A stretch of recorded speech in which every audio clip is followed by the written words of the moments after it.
जय हिंद।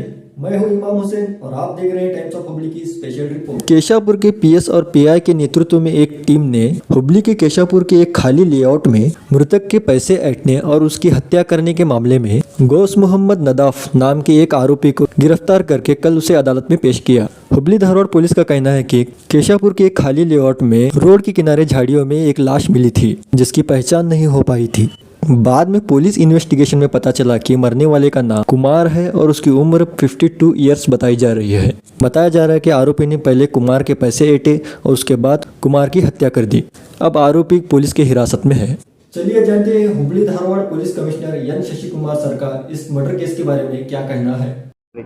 ನಮ್ಮ ಕೇಶವಪುರ ಪೊಲೀಸ್ ಠಾಣಾ ಹೊರವಲಯದಲ್ಲಿ ಒಂದು ಲೇಔಟ್, ಆ ಲೇಔಟ್ ಇನ್ನೂ ಆಕ್ಯುಪೈಡ್ ಆಗಿಲ್ಲ, ಖಾಲಿ ಲೇಔಟಲ್ಲಿ ಅಲ್ಲಿ ಜಾಲಿ ಗಿಡಗಳ ಮಧ್ಯೆ ಒಂದು ಬಾಡಿ ಸಿಕ್ಕಿತ್ತು.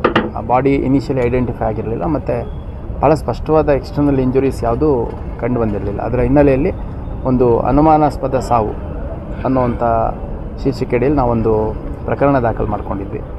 ಅದಾದ ನಂತರ ಆ ವ್ಯಕ್ತಿಯನ್ನು ಐಡೆಂಟಿಫೈ ಮಾಡೋಂಥ ಪ್ರಯತ್ನ ಮಾಡಿದ ಮೇಲೆ ಆ ವ್ಯಕ್ತಿ ಹೆಸರು ಕುಮಾರ್ ಅಂತಂದು 57 ವರ್ಷ, ಅವರು ಬಿಡ್ನಾಳ್ ಗ್ರಾಮಕ್ಕೆ ಸೇರಿದಂಥವ್ರು ಮತ್ತು ರೈಲ್ವೆ ಸ್ಟೇಷನ್ ಹತ್ತಿರದಲ್ಲಿ ಒಂದು ಈ ಚಪ್ಪಲಿ ಅಂಗಡಿ ಇಟ್ಕೊಂಡಿದ್ದಾರೆ ಅಂತ. ಚಪ್ಪಲಿ ಅಂದರೆ ದೊಡ್ಡದಲ್ಲ, ಚಪ್ಪಲಿ ಶಾಪ್ ಅಲ್ಲ, ಒಂದು ಚಿಕ್ಕ ಅಂಗಡಿಯಲ್ಲಿ ಚಪ್ಪಲಿ ಹೊಲಿಯೋದು, ರಿಪೇರಿ ಮಾಡೋದು, ಆ ಕೆಲಸ ಮಾಡ್ತಾಯಿದ್ರು ಅನ್ನೋಂಥದ್ದು ಕಂಡು ಬಂದಿದೆ. ಸೊ ಅದಾದಮೇಲೆ ಆರೋಪಿ ಯಾರು ಅಂತ ನಾವು ಪತ್ತೆ ಮಾಡೋಂಥ ಪ್ರಯತ್ನಗಳು ನಡೆದಂಥ ಸಂದರ್ಭದಲ್ಲಿ CCTV ಫುಟೇಜಸ್ಸು ಮತ್ತು ಬೇರೆ ಬೇರೆ ಎವಿಡೆನ್ಸ್ ಬೇಸಿಸ್ ಮೇಲೆ ಆ ವ್ಯಕ್ತಿದು ಐಡೆಂಟಿಟಿಯನ್ನು ತೊಗೊಂಡು ಹುಡ್ಕೋಂಥ ಪ್ರಯತ್ನ ಮಾಡಿದಂಥ ಸಂದರ್ಭದಲ್ಲಿ ಆ ವ್ಯಕ್ತಿ ಏನಿದ್ದಾನೆ ಅವನ ಹೆಸರು ಗೌಸ್ ಮೊಹಮ್ಮದ್ ಅಂತ. ಇವನು ಸುಮಾರು 40 ವರ್ಷ ವಯಸ್ಸು, ಇಲ್ಲಿ ದೇವಾಂಗಪೇಟೆಯಲ್ಲಿ ವಾಸ ಮಾಡಿಕೊಂಡು ಇರ್ತಾನೆ ಹಾಲಿ. ಅವನದು ಮೂಲ ಲೋಕೂರು ಗ್ರಾಮ, ಧಾರವಾಡ ಜಿಲ್ಲೆ, ಅಲ್ಲಿಗೆ ಸೇರಿದಂಥವನು. ಇವನು ಯಾವುದೇ ಒಂದು ಈ ಥರ ನಿರ್ದಿಷ್ಟ ಕೆಲಸ ಅಂತ ಮಾಡ್ತಿರಲ್ಲ, ಸಿಕ್ಕಿದ ಕೆಲಸ ಎಲ್ಲ ಮಾಡ್ಕೊಂಡಿರ್ತಾ ಇದ್ದ ಅನ್ನೋಂಥದ್ದು ಗಮನಕ್ಕೆ ಬಂದಿದೆ. ಆ ದಿನ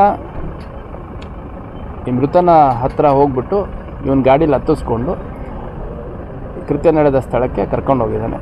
ಆ ಸಂದರ್ಭದಲ್ಲಿ ಅವರಲ್ಲಿ ಸಾಕಷ್ಟು ಮಾತುಕತೆ, ಬೇರೆ ಬೇರೆ ಚಟುವಟಿಕೆ ನಡೆದಿದೆ. ಅದಾದ ನಂತರ ಹಣ ವಿಚಾರ ಬಂದಂಥ ಸಂದರ್ಭದಲ್ಲಿ ಮೃತನ ಹತ್ರ ಇದ್ದಂಥ 1,000 ರೂಪಾಯಿಯಷ್ಟು ಹಣ ಇವನು ಕಿತ್ಕೋತಾನೆ. ಆ ಕಿತ್ಕೊಂಡಂಥ ಸಂದರ್ಭದಲ್ಲಿ ಸಂಘರ್ಷ ಆಗಿಬಿಟ್ಟು ಅದು ಕೊಲೆಯಲ್ಲಿ ಅಂತ್ಯ ಆಗಿದೆ.